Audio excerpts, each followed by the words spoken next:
Hello everybody, welcome back to my channel. तो इसमें हम पढ़ेंगे default constructor in Java. As पिछले लेक्चर्स में हमने कंस्ट्रक्टर्स देखा था। इफ़ आपने अभी तक उसको नहीं देखा है तो please check it out. Default constructors मतलब कि जिसके कोई भी पैरामीटर्स नहीं होते, they do not have any parameters, ठीक है।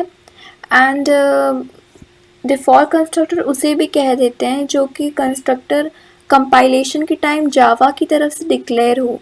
आप जितने भी जावा कोड लिखते हो ना, उसमें कंस्ट्रक्टर्स होते ही हैं, ठीक है।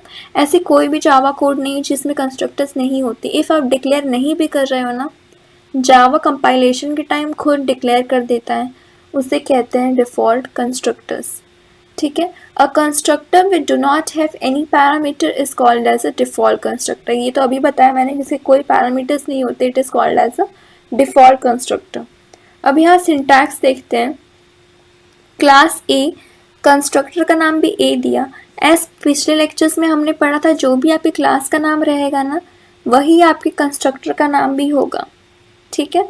अब यहाँ पे देखो, यहाँ पे दो चीज़ें दी हैं। यहाँ पे कंस्ट्रक्टर डिक्लेयर नहीं किया है, but still it is a default constructor. And यहाँ तो किया है, तो इसको देख के ही लग रहा है कि ये डिफ़ॉल्ट कंस्ट्रक्टर है।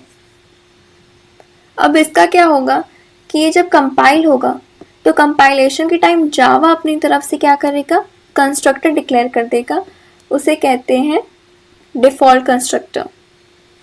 तो ये भी डिफ़ॉल्ट कंस्ट्रक्टर हो गया एंड ये भी डिफ़ॉल्ट कंस्ट्रक्टर हो गया। अब इसको एक एग्जांपल वाइज देखते हैं, आपको अच्छे से समझ में आएगा। अब यहाँ देखो, क्लास बना देते हैं ए नाम का, इसमें वैल्यू देते हैं इंट ए और स्ट्रिंग वैल्यू दे देते हैं बी, एंड एक बुलियन ले लेते हैं सी। कंस्ट्रक्टर बनाएंगे, जो क्लास का नाम है वो कंस्ट्रक्टर का नाम होगा, ठीक है। अब इसके अंदर वैल्यू डिक्लेरेशन करेंगे। ए को 10 दे देते हैं, बी को हम दे देते हैं अर्चिता, ओके।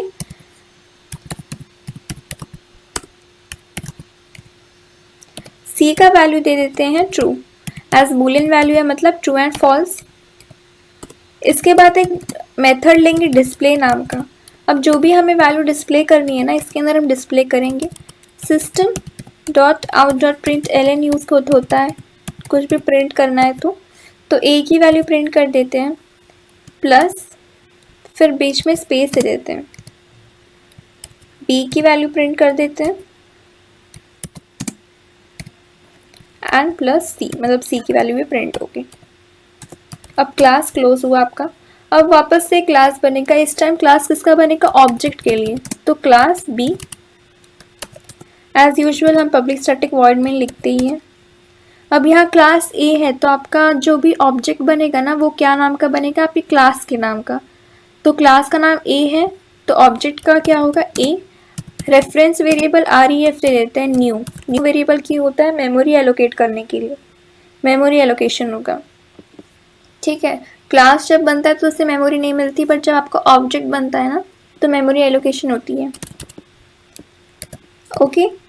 आफ्टर दिस अब हमें ना डिस्प्ले कॉल करना पड़ेगा। ऐसा हमें पता है कंस्ट्रक्टर हम कॉल कभी नहीं करते, ओके।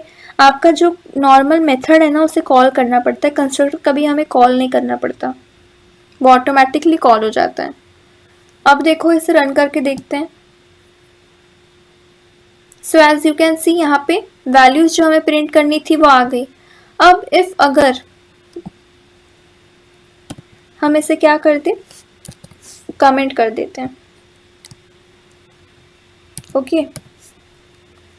अब ये तो कमेंटेड है, लाइक ये कंस्ट्रक्टर, इसका मतलब हमने बनाया ही नहीं। कमेंट मतलब वो इग्नोर हो जाएगा जब भी आप लाइन रीडिंग होगी या कंपाइलेशन के टाइम वो इग्नोर हो जाएगा, ठीक है। तो अब देखो, अब रन करके देखते हैं। तो देखो 0 नल फॉल्स, एज ए की वैल्यू बी की इंट है, इंट का डिफ़ॉल्ट वैल्यू 0 होता है, बी का स्ट्रिंग वैल्यू है ना, तो स्ट्रिंग वैल्यू का डिफ़ॉल्ट वैल्यू क्या होता है, नल। एंड बुलियन का डिफ़ॉल्ट वैल्यू फॉल्स होता है। तो उसने अपनी तरफ से क्या किया, कंस्ट्रक्टर डिक्लेयर भी कर दिया। तो ये भी कंस्ट्रक्टर का एग्जाम्पल हो गया, एंड जब हम कंस्ट्रक्टर डिक्लेयर करते हैं वो भी कंस्ट्रक्टर का एग्जाम्पल ही हुआ। सो दोनों कह सकते हैं वो क्या है, डिफ़ॉल्ट कंस्ट्रक्टर्स, ठीक है। आई होप आपको डिफ़ॉल्ट कंस्ट्रक्टर समझा होगा। Thank you for watching.